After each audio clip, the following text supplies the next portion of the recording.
O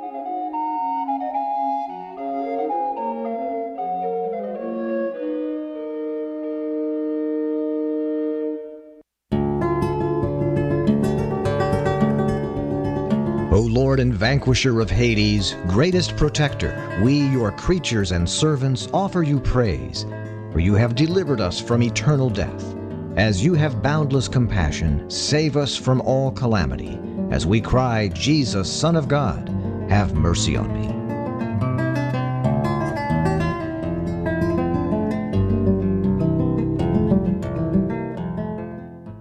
Proclaiming Christ, victor over sin and death. You're listening to Ancient Faith Radio, your Orthodox Internet radio connection.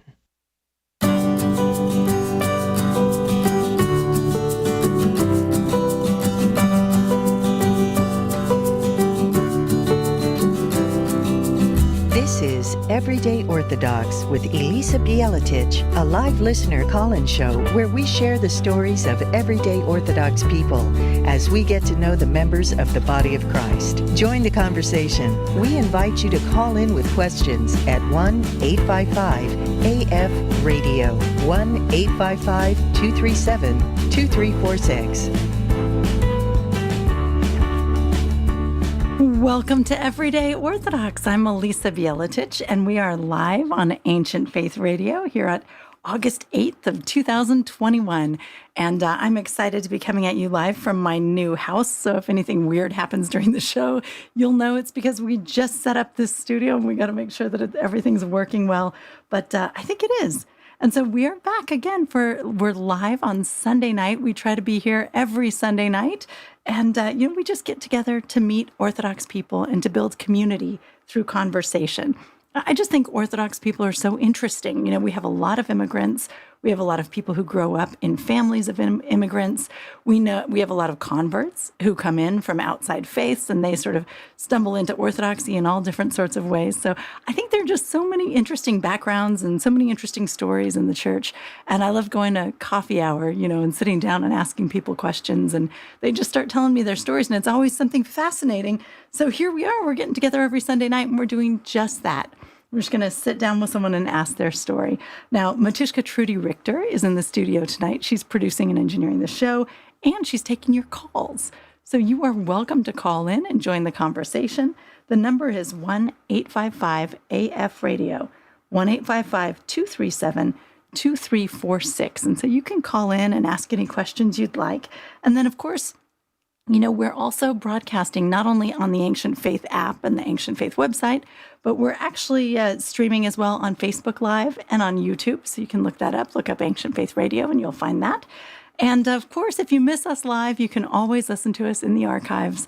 We're a podcast you can download. Starting the day after the show, you can download any episodes. So if you hear something and you really want your mom to hear it or something like that, you can send her a link from the Ancient Faith site. Just search for Everyday Orthodox. All right, so tonight we have a wonderful guest. I'm really especially excited tonight. Anya Seidel is with us. And, I'm going to let Anya tell you about herself, but I just think she's really neat. And she's had an interesting life. She grew up in Ellwood City, Pennsylvania. So some of you will recognize the name of that city from the Ancient Faith podcasts by Father Thomas Hopko, because he would always say, was it live from his study in Ellwood City, Pennsylvania, or something like that. That's the first thing I always think of when I think of Ellwood City. But when Anya thinks of Ellwood City, I guess she just thinks of home, right? Anya, welcome to the program. Thank you so much, Elisa. It's nice to be here, nice to get a chance to talk. And it's funny because I often think of that as well. And I spent a lot of time in that study because Father Thomas Hopko is my grandfather as well. That's and right. Actually, that's part of why he and my grandmother moved to Ellwood City, partially to be by the monastery there and partially to be able to be by his daughter and her family, which was my family growing up. So we've got that connection. That is so So neat. yeah, it was. So you're kind Ellwood of City is your family's like Ancient Faith Radio history, really, right? Because I feel like Right. Father Thomas Hopko. I mean, I don't remember how many thousands of hours, but I know there are USBs you can get if you donate to Ancient Faith Radio, and it's so many hours, and they're all good. What was he like? Just out of curiosity, before we get into sort of your life, exactly like What was he like? Is he like he sounds? What was he like as a grandfather? It's a question I've gotten plenty of times, and it's interesting because I'm not always really sure to answer it, how to answer it, because I don't really know what he was like to other people. I knew him as my grandfather, and Yeah, he loved to do the podcasts for AFR. Can say that was such a joy for him. He loved to share with other people and talk with other people and talk about the faith. And he found writing to be kind of more laborious. For him, he wasn't so much of a writer, and so it was just the perfect thing that it worked out for him to do all the podcasts, and then he could be home more and traveling less because he had been traveling around doing a lot of talks at different churches and such. But it was nice for him to be able to be at home so he could go fishing. He loved to fish and bought a little house on the creek there by the monastery so that he could walk out in his backyard and fish. But yeah, I really enjoyed getting to spend time with him after he moved closer, because before that he had been pretty busy in New York with the seminary there and right. traveling a lot and such. And so it was nice to be able to have him around more and have him there for our different performances and things throughout school and all that kind of stuff. So that was Absolutely. a special treat. Yeah. Well, it is a blessing when you get to live close to your grandparents as a kid, and I feel like it's more and more rare for people these days. But my dad also moved. He moved his parents nearby for us when I was a kid, and it was supposed to be a blessing for them, right? But it was really a blessing for us. It's neat to know your Hmm. grandparents like that. I love that. So, were you born in Ellwood City? I was not. I was born in New York. Actually, my parents had gotten married in New York, and then when they were married about a year, they moved to Thessaloniki, Greece, where my father was studying there at the Aristoteli University. He was studying theology, and then he and my mother and my older brother moved back to the U.S. Shortly before I was born, and they didn't really have a place to go, so they actually moved in with my grandparents for a short amount of time. So we were living there at St. Vladimir's when I was born in New York. And then when I was a couple months old, they moved us to Pennsylvania. Oh, wow. All right, then. Well, so you're used to being part of like American Orthodox history in a sense. You've kind of been right in the middle of it all your life. Do you feel like that made you like really holy, as a kid? No, But not at seriously, all. because you're around the church. See, that's always the question, right? Because a lot of us feel like, oh, we're raising our kids and maybe we should be doing more. And here you grew up near the monastery. And of course, your grandfather's a seminary professor and everything, and you're born at the seminary. Does it make a huge difference, or is it just the same spiritual walk as everybody else? I think it's very sobering is what it is. And when I stop and think about it, it honestly strikes fear into my heart, because I think about everything that I've been given in my life, and on top of that, the other experiences that I've had meeting very holy people, very beautiful services and monasteries that I've visited in different parts of the world. And I just stop and think, like, how is it that with all of these gifts and beautiful experiences that God has allowed me to have, I am still struggling with these same terrible sins, and I still can't get my act together, and I was still late for liturgy this morning, and like, why can I not do this? And that other people who maybe haven't had those same experiences, maybe they're doing better than I am, and we're all going to be judged. We don't know really how we're going to be judged, and we know that God is merciful, but we know that to the person who much has been given, to that person the more is expected. We hear that in the parable of the talents, and it is kind of scary to me sometimes, and sobering, really, to remember that we are called to do a lot with what we're given in life. And when we've been given a lot, then there's a lot that we need to do. So I've been thinking about that lately, about being more intentional kind of with my time and with my decisions of how I spend time. And I feel like in some ways that's kind of the curse of the modern era, is that we have all these conveniences and we have all these ways that we were able to save time. It used to be like, I was talking with my kids, doing some homeschooling stuff about the colonial era with my children. I have 4 children who are 7.5, 5, 2.5, and 9 months. And so we're, especially with the older two, kind of talking about early American history and colonial times and explaining to them how people were, really had a lot of work that they had to do every day, getting up and hauling wood for fires and, getting water and all that kind of stuff, that we just are flipping light switches and turning on faucets and, throwing laundry in the washing machine. And we don't have that kind of labor anymore in the same way, at least most of us don't. And how that frees up all this time, but then how are we really using that time? I can know that for me, sometimes I'm really not using it well. And so Right. that's something that's been on my mind lately. Yeah. Well, and it's quite true. It's interesting. St. Paisios talked about that. He said that, I thought it was so interesting. He brought up things that I wouldn't have thought about, like, because of refrigeration, you can take all your leftovers and wrap them up tight and put them in the refrigerator and keep them yourself. But before refrigeration, everything was going to go bad. So you would walk outside and find someone who needed it. And that like having a refrigerator makes us less charitable. And it was just sort of one of those. And he had, several different things where, it kind of came at it from a different angle. And you think about it and it's like, my goodness, you're absolutely right. Or not having a donkey, having a car instead, we just turn it on and turn it off. We don't have to take care of the car like you take care of a donkey. You don't have to, you don't have to say we can't work today because the donkey's sick and we're going to take care of the donkey and show him love. And there's nothing like that for us. It is, you're right. You're absolutely right. So I think in some ways it means that we lose some opportunities, but it does open up a lot of time. And I'm not convinced that any of us are really using it well enough. Absolutely. But so tell me about your parents. So, of course, your mom's Father Thomas Hopko's daughter, but who was your dad and how did they meet and what was their story? What were they doing? Yeah, so my dad grew up in Houston, Texas. From the time he was 5, he lived there with his family, and he was raised in the Southern Baptist Church. And he was a Texan through and through.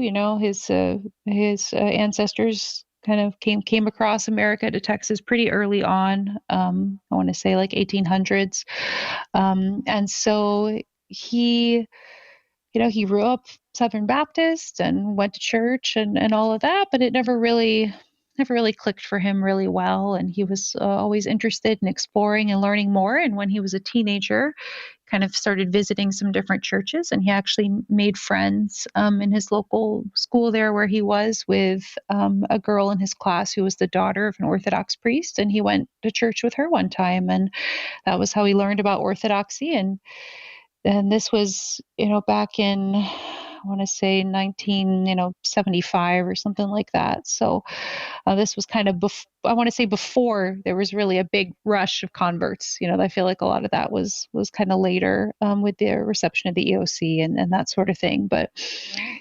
he wanted to convert even then as a teenager. He was really interested, and his parents asked him to kind of, think about it and wait a little bit. And so when he was 18, he was received into the church. And after that, he was just kind of attending, his parish there in Houston and working. And he wasn't sure what he wanted to do. And then he decided that he would go to study theology. He wanted to learn more about the Orthodox faith. It was really important to my grandfather for his children to get some education. And my father wasn't sure what he wanted to do.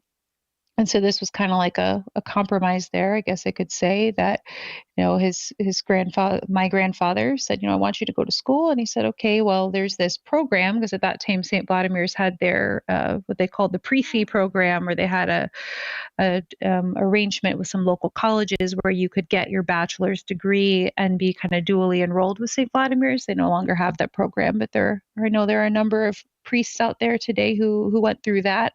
So it was kind of a similar situation to what they have at Holy Cross, except they didn't have their own college. They just partnered with local universities. So my dad got his bachelor's at Iona College and then his master's at St. Vladimir's. So he was there for a while. And I want to say it was something like 6-7 years altogether. And that was how he met my mother. Because at that time was around the time that my grandfather started to come and teach at St. Vladimir's. And so he met my mom through the seminary community there. Oh, wow. Oh, that's neat. That's neat. All right. So those two met and presumably fell in love and got married. And how many kids did they have when you were born? I was the second, and then they had two more. There were four of us all together. So they got married, and then my about a year later, my older brother was born, and then when he was a couple months old, they moved to Greece, like I'd mentioned earlier, and they lived there for a couple years, and then moved back, and I was born a couple months after they moved back. Lovely. Excellent. All right. So you missed out on Greece, though. That's a shame. I did. I did. I had So the in utero Greek experience. yeah, that's it's just not as good. It's just not as good. No. But But I've been so blessed to go since then. So, excellent. So what was your childhood like? yeah, so it was interesting because I grew up living at the monastery there in Ellwood City, the monastery of the Transfiguration. And we lived in a little house on the property, and it was always really interesting to go to school and to explain to other kids at school kind of where I lived and what my dad did for work. Since when we moved there initially, my parents, when they went to Greece, what really struck them about the Orthodox faith in Greece and the experiences that were really formative to them were the experiences with the monasteries. Because at that time in America in the 1980s, there were very few monastic communities in America, very few monastics in America. This was before Yaronda Frem, really came and started his monasteries in America, and before a lot of the other communities that we have had been started. And so they knew when they came back that they wanted to find a monastery and live near a monastery because they saw how central really that is to Orthodox life, and they wanted their children to have the experience of growing up near monastics. And so they had heard about Father Roman Braga, who at that time was living at the monastery in Ellwood City. And so they said, okay, we're gonna up and move there. And, they had no job in place, no plans in place. My mom had never even visited there. I think my dad took one trip with a friend to go and meet Father Roman. And then they packed up their little toddler and little baby and drove from New York to Pennsylvania. And my dad found a job, and Wow. that was that. And so really my dad had a job for the first few years.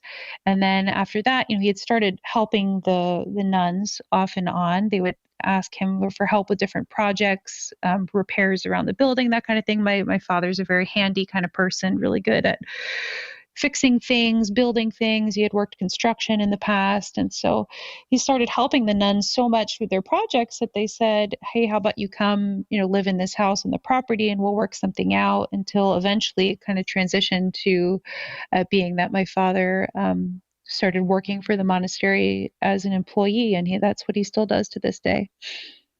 Oh, that's great. Oh, that's neat. So you really were living close. I mean, not just close geographically, but your life was really tied in with the monastery. Yes, yes. We were living That there on the grounds of the monastery from the time that I was pretty small. wow. Okay. So how do you think that may? I mean, it seems like a dumb question, but how did that make your life different from someone who was living out in a neighborhood? I mean, I assume the services are happening all the time, but you weren't going to services as often, maybe as a monastic. Well, but were you going to services a lot as a kid? We weren't, but we did. More than average, probably, but not every day. We went to school, we had our friends, we played our games, all the kind of stuff. But we always knew that we could go. And we were allowed, we had a blessing to be able to go around the monastery property as long as we were respectful and not, shouting and playing right where there are guests or nuns praying. So we were allowed to go out in the woods on walks. We'd go walk through the cemetery, and we'd go in the field and pick berries or pick flowers, wildflowers or whatever it was. So we've to us, the existence of monastics was just very normal. I remember at some point when I was a child that there were some other kids that had come to visit the monastery, and I remember noticing kind of for the first time, I probably was 9 or 10, like a little bit older, but kind of noticing how for a lot of kids, they would be really hesitant seeing somebody dressed all in black, not really sure, why is there like head kind of covered up with the nuns? Do they really have ears under there? Like, what? Who is this? And so to me, it was just always very, very, very normal. And I always considered that in life you have the option to become a monastic or to not become a monastic, and that's a very normal, accepted thing, and that you're not strange if you were to choose that life. So I think the normalization of it was just huge. And I only realized that as I got older, because it was so normal to me when I was little that I didn't realize that it wasn't normal to a lot of people, and that a lot of people don't really understand what the monastic life is, or they just have a very, they know what Western monasticism is. They're familiar with Catholic nuns from having gone to Catholic school or something like that, and they don't know about the Orthodox hesychastic tradition and monastic tradition. Absolutely. So you were in then public schools while you were growing up? Okay. Excellent. Yeah, we did attend. And Ellwood City, was it a kind of a small town at the time? Like, what was Ellwood City like? It was and is a small town.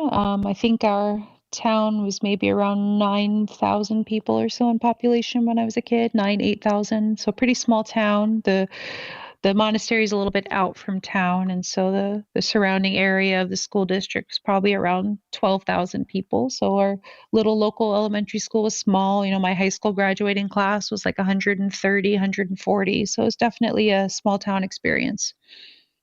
Excellent. Oh, that's neat. That's very neat. Okay. So tell me, what kind of a kid were you? Like, what did you like to do? Were you artistic or athletic or quiet or loud or what? I was always pretty quiet, and I love to read. I still like to read, although nowadays I don't get quite as much reading done as I would like. But when I was a kid, I felt like I read 24/7. It's like I woke up in the morning and just went back to the book that I had left off the day before. It's funny, there was one time in elementary school, I was reading a book on the bus on the way to school in the morning.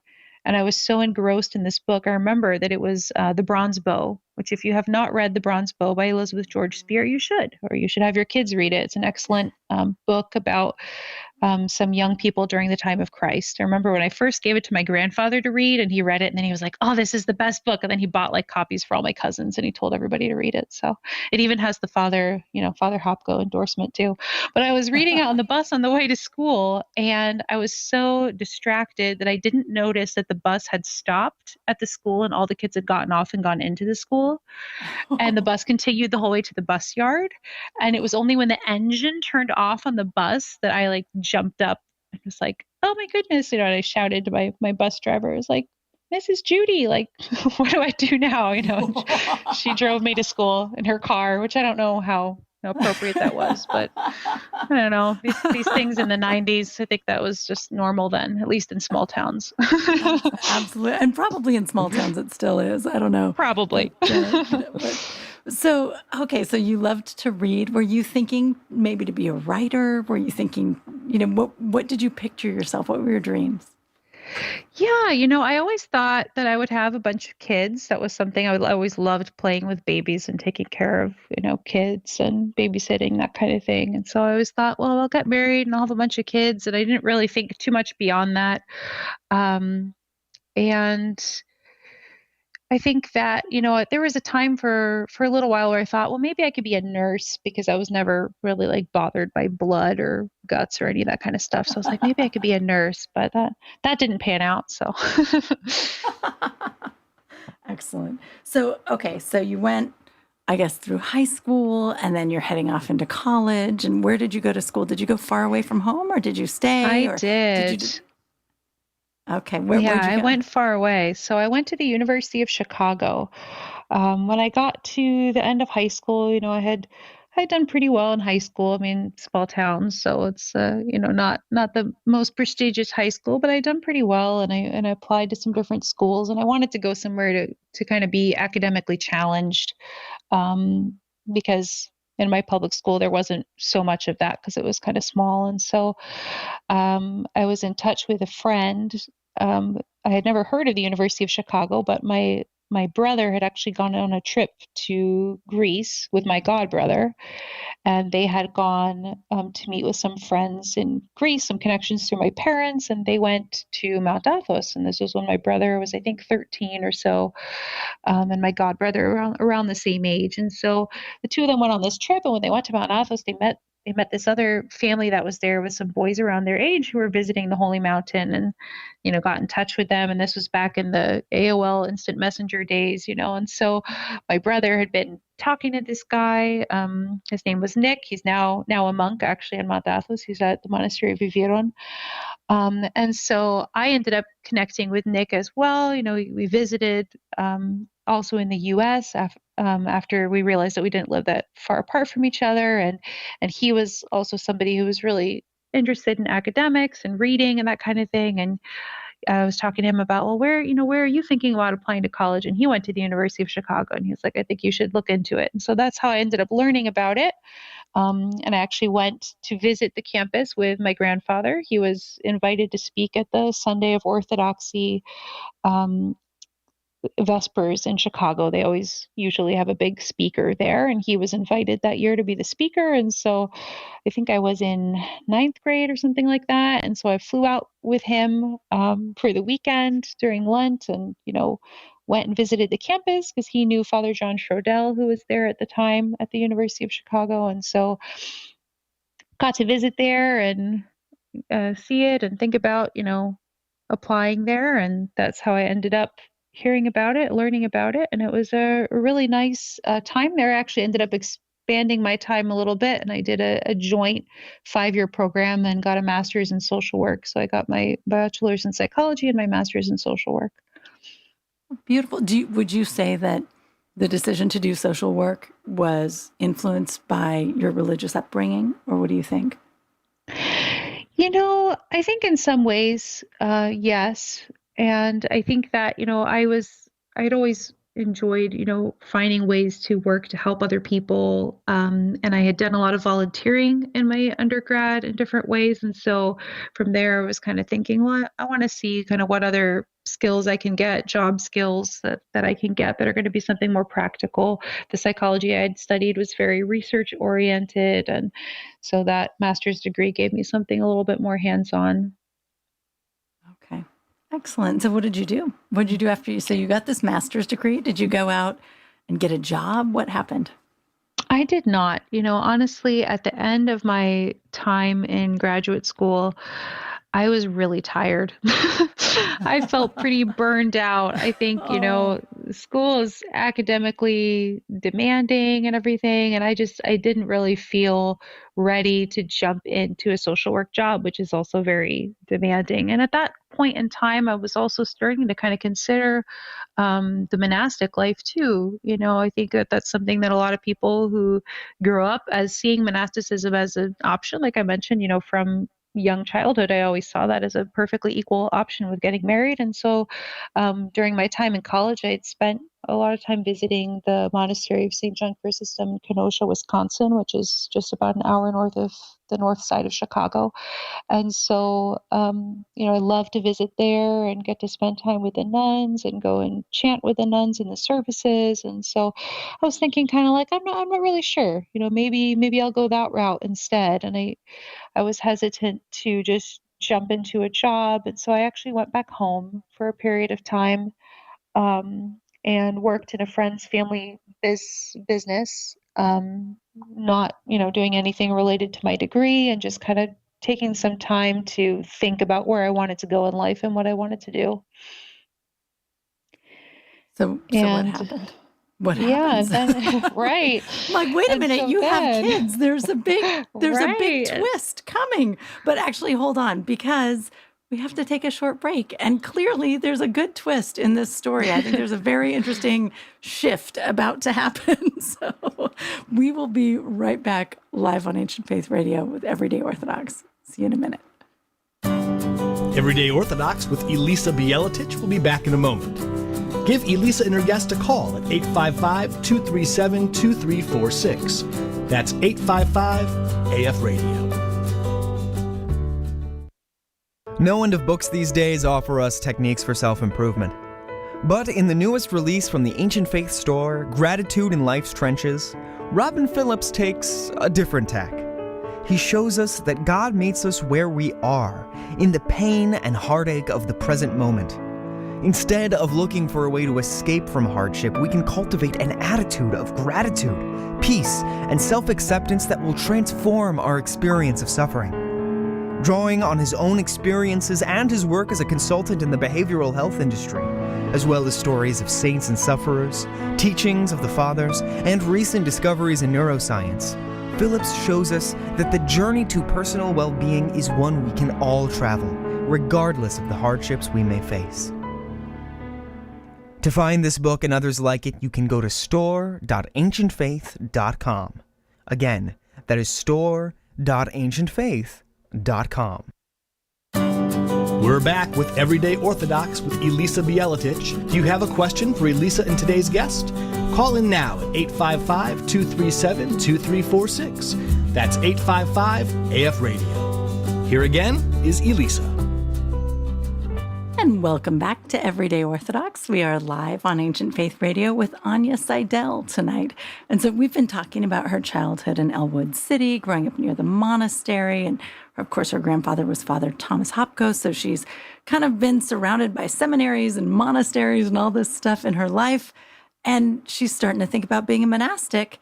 But we already know from the beginning of the conversation that Anya has a husband and kids, so it did not happen that way. So Anya, what happened? Did you go to the monastery and become a novice at any point, or was there a twist before that? There was a twist before that. You know, I was definitely thinking about it and considering it, but I ended up not taking that route. I had met my husband, Robert, actually prior to that point. We had met, I think it was right when I was kind of finishing up, or when I was about halfway through my master's degree. And we had met at a monastery, actually at a retreat at the monastery there in Kenosha, Wisconsin. And then I had seen him around a few times at different Orthodox youth events. He was working on his graduate degree in Wisconsin. And so there's a lot going on in the greater Chicago, Milwaukee area there for Orthodox youth. And so we would bump into each other. And, you know, I knew that I kind of liked him, but I enjoyed spending time with him and talking to him. And I wasn't really sure, you know, where things were going to go, how things were going to go, what I was going to end up doing. And my husband is somebody who had also greatly considered monastic life and had actually spent some time in a monastery and then had decided that it wasn't for him. And I think we connected around that.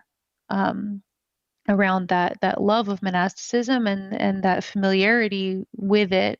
He also, grew up in the Orthodox Church and from a younger age spent a lot of time around some different monasteries. And so that was, I think eventually we just kind of realized that was what was in store for us. And, there wasn't any spectacular revelation or anything like that, but it just kind of it felt really natural, and I think that a lot of people have that experience when they get married or they decide to get married, that they feel like that it's something really natural. I think it's St. John Chrysostom who said something that you kind of see the face of your beloved, and it's like you love that person like as if before you ever knew them. Just like when your child is born, you have that same sensation that like I've loved you for so long before you were born, and now here you are. And then you see what your little baby looks like after they come out. You loved them before, you didn't really know who they were.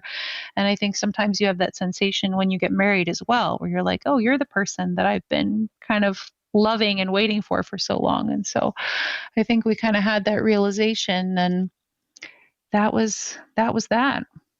Oh, that is lovely. That is really lovely. That's very well put. I like that. But so you decided, you're gonna get married, and I think you've already mentioned you were planning to have some kids. And did you, when you got, I guess the question is like, was this like really quick? Like, okay, we decided to get married and now we're married, now we're having babies, or was it sort of a long drawn out process for you guys? So it was pretty quick, and it ended up being even quicker than we thought it would be, because we got engaged in the summer, and we thought, oh, we'll get married next summer. My husband was doing his graduate degree, and then his PhD advisor called him up. I think it was in like August or September. So we had just gotten engaged and said, okay, so how do you feel about, going to Belgium to go do this internship program for, a year or so? And so then Robert calls me up and he's like, okay, what are we going to do? Am I going to go to Belgium and we're going to, plan a wedding, across an ocean and try to figure out me coming back and getting married, or like, what's the plan here? And so we just decided to move our wedding up. And so we got married at the end of December. And we actually got legally married, which didn't mean anything to us, courthouse married before that, so we could start the visa process, because it was just visa. Yeah. I'm like, God bless all you people who have immigrated to the United States or anywhere, because it's such a headache. Even just getting the visa to go, for a year and a half to Belgium was a ridiculous amount of paperwork and hoops to jump through. So gave me some sympathy for everybody who's been through that. I bet. Absolutely. Okay. Well, we have a caller, actually. Susan from Indianapolis is calling, and I think she just wants to say hi to you, Anya. Susan, are you there? I am. Oh, welcome to the program. Long-time listener, first-time caller. But Anya, I remember meeting you. I went to visit the monastery in Ellwood City, and you were helping Mother Christophora with the candles. You were quite young, and then I knew your grandfather. I saw him at a later time, and he was telling me a story about you. He said, like a couple of weeks ago, he said it was I forget whether he said Wednesday or Friday. I wasn't really thinking too much. I just grabbed some milk to put in my tea, and Anya said to me, "It's okay, Grandpa, you're old." Wow, that's great. That's a great story. That's excellent. Thank you, Susan. Yeah, I loved seeing you and your brother around the monastery when I was there. So it is. Anyway, it's a neat thing, isn't it? It's a lovely thing to see kids running around the monastery. Beautiful. Yeah, I'm so glad you were able to visit. That's wonderful. Well, thank you so much for calling, Susan. And it is true. It's excellent. It's so true that it is a beautiful thing, because kids are just sort of innocent and lovely and walking around the monastery. I agree with her. I love seeing that. But so there you guys were. You were married legally, you said, for immigration reasons, but you didn't really consider that a wedding. At what point did you get married? At what point did you get married in the church? I assume that's what you mean, that the church wedding is going to be the real deal. Right. So we went to a courthouse so we could get our documents rolling so that we could move to Belgium. And that was in September. And then we got married in December after Christmas.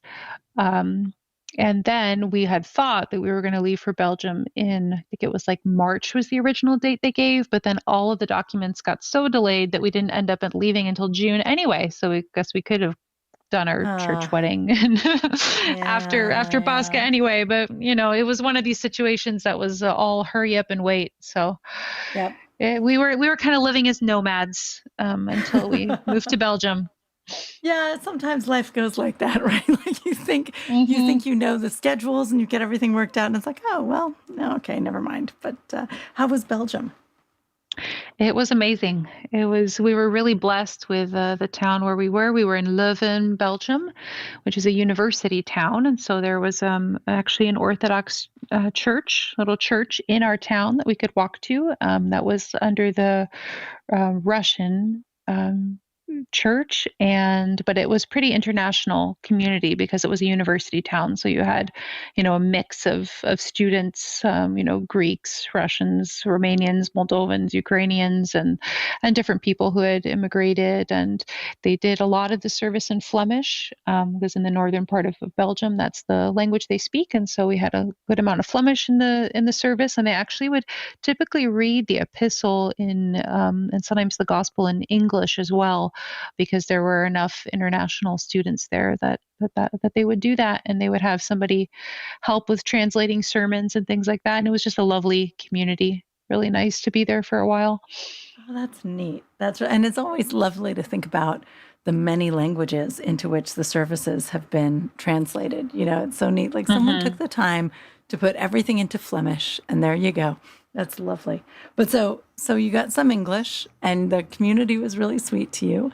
But you weren't married yet. At what point were you able to get married? We were married. We were married. You were married by then. Oh, yeah. Okay. Mm-hmm. Okay, good. All right. So that's kind of a neat way to start a married life then, to be up in Belgium. Okay, excellent. So how long did that go? Was it as expected, or did it end up becoming extended, or how did that go? It was extended a little bit. We were there for about 1.5 years altogether. Okay. Excellent. And then when you came home, did you go back to Ellwood City, or or Chicago, or what would you do? We were back to Chicago. So our oldest child was born in Belgium. And then when he, just before he was going to turn 1, we moved back to Chicago so my husband could finish up his PhD and, write the thesis and defend it. And so we were there just basically for kind of the summer. And then, or a little longer. And then after that, he got his first job, and we moved to the Bay Area. Oh, wow. In California, you mean? Mm-hmm. Yep. So we were in California for, I want to say, also around 1.5 years. And then after that, we moved up here to Portland. And this is where we've been the longest. There you go. So we had a lot of moving around, but now we bought a house. So we're a little more settled here. Absolutely. Oh, that's lovely. Okay. Very nice. So tell me about your kids. When they came along, what are they like? How did your life change? Yeah, so having kids is definitely life-changing. I think everyone who's been through that will agree with that one. I think that for us, I was the second of 4, and my husband was the oldest of 6, and both of us have had plenty of cousins and experience with that. So we definitely had baby handling experience before having babies of our own, which is always helpful. But, even with that experience, you don't know it till you live it. And so it's a struggle. And, the thing that really strikes me about having children is how they really are just these little mirrors of ourselves. And we really see, especially as they get older, we see of course, the good and beautiful things that we do in their innocence and the holiness of childhood. But at the same time, we start to see the different passions that they struggle with and the inclinations that they have, and we realize that they got all of those from us. Yeah, and it's sobering, And I feel like that's the unexpected part. I knew that, okay, the kids will be complex. What the unexpected thing is how much you see yourself and your own weaknesses and your own flaws, right in front of you. And you sort of stare them down. You go, oh gosh, I'm sorry I passed that to you. That's a rough one to fight. But I guess on the other hand, that means you have the insight to help them struggle with it, right? That's good. Okay, so tell me about your kids. Did you have girls? Did you have boys? Did you have how did it all work? So I've got 4 kiddos. I've got 3 boys and then a baby girl. So we got a little crew of brothers and then a sister. Oh, that's lovely. Yeah, and they're great kids. Thank God. They're really great kids. So thank God. Absolutely. Absolutely. So you guys have them up in Portland. I think there is a monastery like an hour or 2 outside of Portland, right? Mm-hmm. But you're not living right next to a monastery like you did when you were a kid, right? No, we're not. So we've got the sisters out in Goldendale, Washington. That's about 2.5 hours from our house, because we're on the west side of Portland, and that's out from the east side of Portland. So we got to get across the city and then out to them. Okay. Excellent. That's probably a beautiful drive, but it's far. It's far for a family with kids and all of that. Mm-hmm. So do you struggle with that, or do you feel like you're able to give them sort of the same? I guess we never give our kids the same upbringing that we had, do we? But But does that bother you at all, or are you very comfortable with it? Are you happy with how things are in Portland? That's a really great question, and it's hard to sometimes to have that realization that, beautiful there are these beautiful things from my childhood that my children won't experience, and some of that is things related to living by the monastery, and other things is just things related to, the circumstances in which I grew up, and the people that my parents are and the talents that they have, as opposed to the people that, my husband and I are, and all of that. So every once in a while, I do kind of feel like, oh man, I wish they could have had, this or that I had in my childhood, or my husband feels that way. And then I have to remember that, this we're children are given to us by God to raise as best we can for a period of time, and then to go off to be their own people, and I can't be too attached to them, if that makes sense, which sounds really strange. Obviously, you want to be attached to your child, but you have to be attached in a non-possessive way.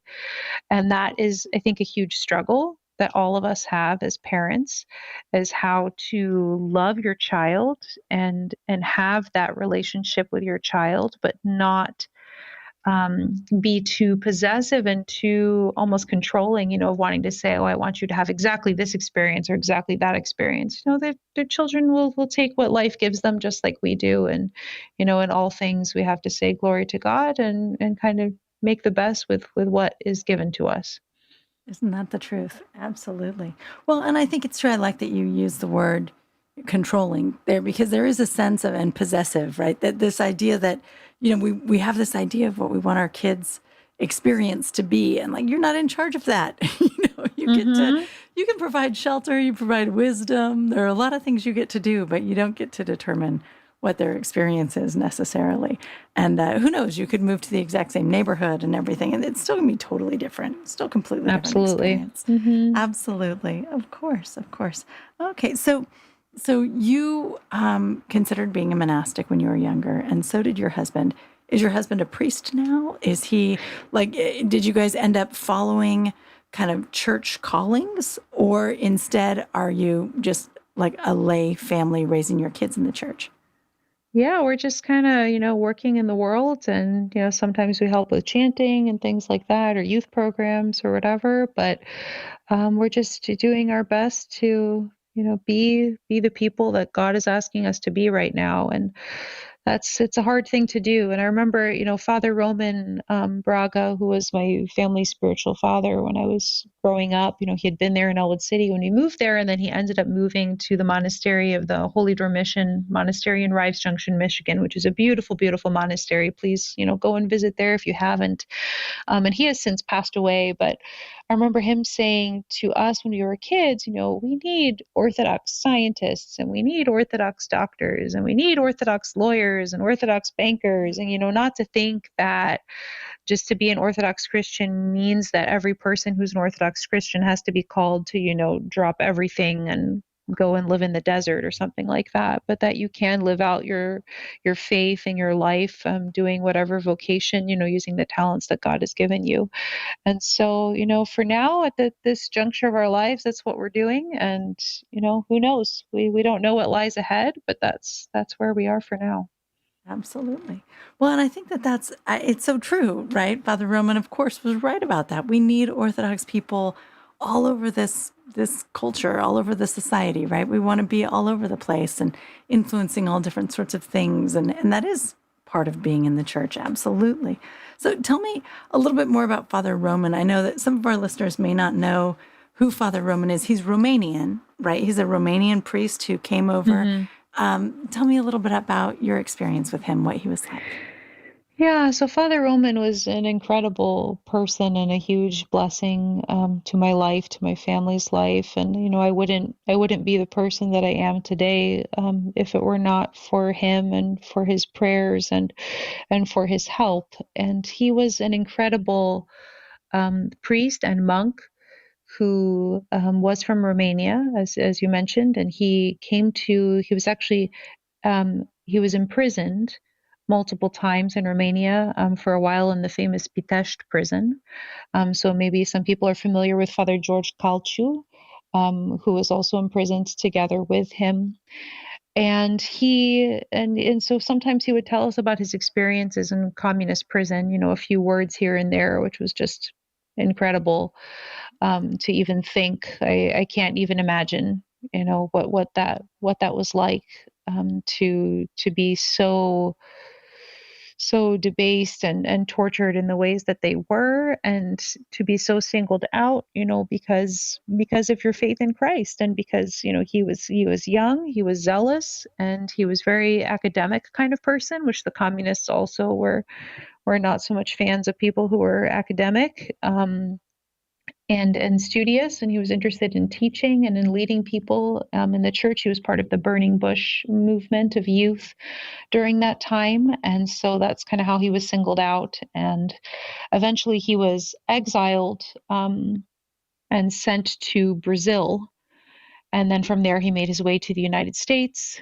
and eventually came to Ellwood City and was involved there with the monastery, which was started by Mother Alexandra, who had been Princess Ileana of Right. Romania. Right. And then his sister, Mother Benedicta of blessed memory, and a few other nuns with her, then came from Romania, and they were there in Ellwood City, and then eventually they moved on to Rives Junction to start the sort of sister monastery there. And Father Roman was an incredibly intelligent person, but he was also an incredibly down to earth person, and I think that's the huge marker of humility. In my experiences of the different people that I've been blessed to meet in my life, some of these very holy people, Father Roman, Yeronda Ephrem, Father Ephrem of Philotheo and of St. Anthony's Monastery in Arizona, Florence, Arizona, that they had such great humility. And oftentimes that came out in a little bit of a sense of humor. And I think I'm sure many people are familiar now with the writings of like St. Paisios, the Athonite, and St. Porphyrios, and you kind of see that little bit of humor in St. Paisios as well, where it's just this kind of humor that is related to a complete humility of, don't take yourself so seriously. Not that we should be serious. We should be serious about life, but not to think that you're Yeah. important, right? And I think especially Yep. as Americans, we really struggle with that. I know I do. First of all, I'm first among all, of thinking, oh, well, I know this and I know that, and I've studied this and whatever. And it's like, you're nothing. Like all of us are nothing compared to the glory of God. And Yep. that we need to really realize that very deeply. And I think when a person realizes that very deeply, their love shines through in such a beautiful, loving way that really is like the love of God. And you feel like when they say something to you in correction, you can't even feel like offended by it, because you know that correction is nothing from them. They're not feeling like, oh, I'm going to correct you because I know better. They're simply correcting you because they know how God would want you to be corrected. You really feel the godly sense of the correction. And I think as a spiritual father, with how Father Roman was and how he would talk to people, he was always so gentle and so kind, but at the same time also very exacting, and sometimes could be quite sobering. And he really believed that, as we're all called to believe, that we don't see in Orthodoxy this big division between the monastic life and the life of people who are not monastics, in the sense that, we're all kind of called to do the same thing. But when you're a monastic, you have this utmost complete obedience to your abbot or to your abbess, to your geronda or your gerondisa. And we don't have that if we're living in the world. But otherwise, the asceticism, we also fast, we also pray, we do a lot of those same things. And Father Roman was very encouraging of those things. I remember one time when I was a teenager, he was saying something to me which I still find very incriminating, where he was saying how he's like, it's very good to practice cutting your will and cutting your will in the small things. And he said, when you're sitting and studying at home for your exams, whatever, doing your homework, and you're thirsty, do you just get up and go and get a glass of water right away? I'm thinking, well, of course, Right? who Yeah. doesn't?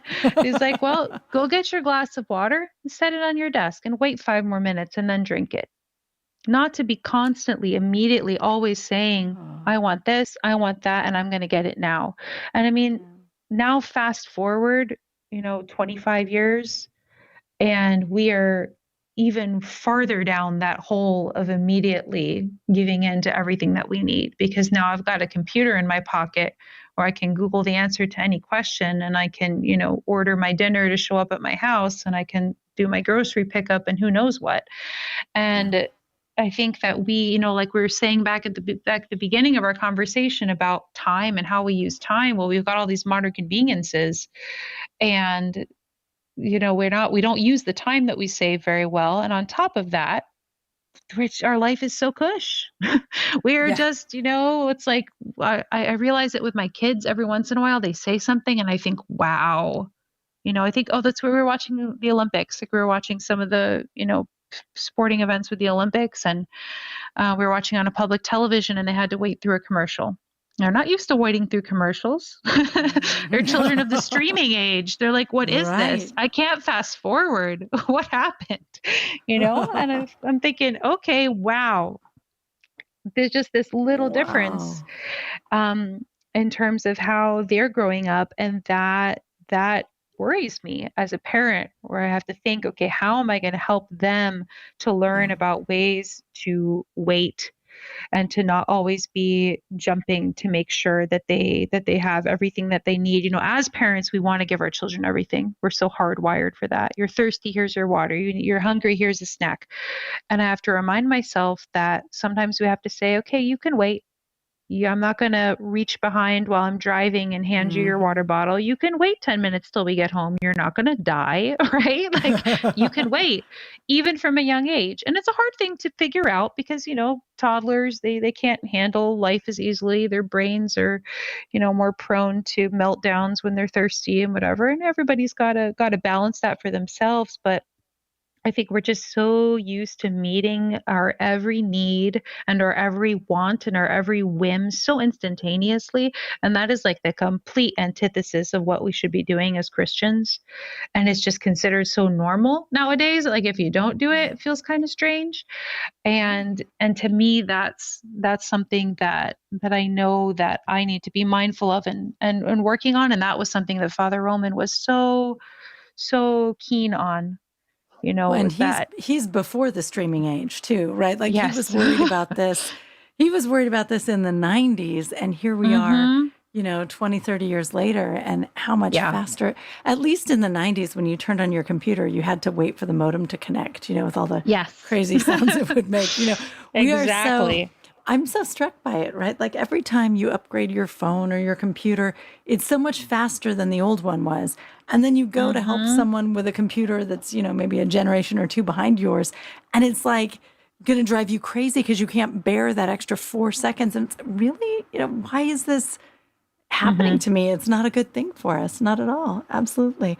I love that. I think it's so helpful and interesting when a person like Father Roman has such a practical, small thing for us to focus on, because that's something we can do, right? Like we're not going to be great about doing an akathist every night with our kids, and we're not going to have reader vespers every morning. We just can't do that. But little things like that, like thinking about how do I develop patience, and how does humility interact with patience, right? That humility can be patient, but it's arrogance that pushes forward. So how do we develop that with our kids and with ourselves? I think that's great. I think parenting is a great opportunity to be thinking about those things, not only to help our kids, but to help us. And it's also kind of a danger, right? Because as a parent, you can develop so much pride because it's like, do this, do that. And I expect you to listen right away.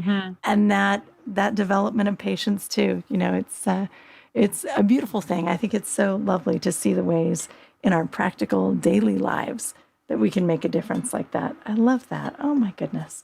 Well, it is absolutely a delight to get to know you, Anya. I know you and I've known you actually on social media. I see you here and there. We comment on the same posts or something, and I've always thought it would be nice to meet you in person. And here I got the opportunity, sort of, live on the radio. Well, hopefully one of these days when you're perhaps visiting your husband's family in Texas, maybe I'll get a chance to see you in person. Yeah, it'd be nice. I would love that. Absolutely. Well, thank you so much for coming on the show tonight. It has been absolutely a delight to hear all of your inherited wisdom, and all of these wonderful things. Thank you for coming on the show. Oh, absolutely. My pleasure. And I just, I hope that it's not wisdom from me, just things I've heard from other people that I could, pass along. And, I hope that everyone who's listening has a blessed rest of the month of the Mother of God, this time, whether if you're on the old calendar, you're about to get into it, if you're on the new calendar, you're halfway through it. And just to remember that, she is the mother of all of us, and she's there for us. And, you can really count on her. I've seen that in my own life. And, I pray that everyone will see it in their lives. And, to know that, that's something else for monastics, that they're very close to the Theotokos. That's right. And that's something that's very central to the monastic life. And so that's been a blessing for me too. Well, and it's a beautiful thing to grow up with that. I know for so many of us converting, that's part of the challenge is, somehow weirdly, the devil has sown all of this distrust and suspicion around our beautiful Panagia. Here she is, this amazing force for good. And so it makes sense that she would be undermined in that way. But you're absolutely right. So I hope that you have a blessed Dormition and your family and all of our listeners as well. Thank you. And thank you for listening, guys. We'll see you next Sunday night with another Everyday Orthodox Christian. Good night.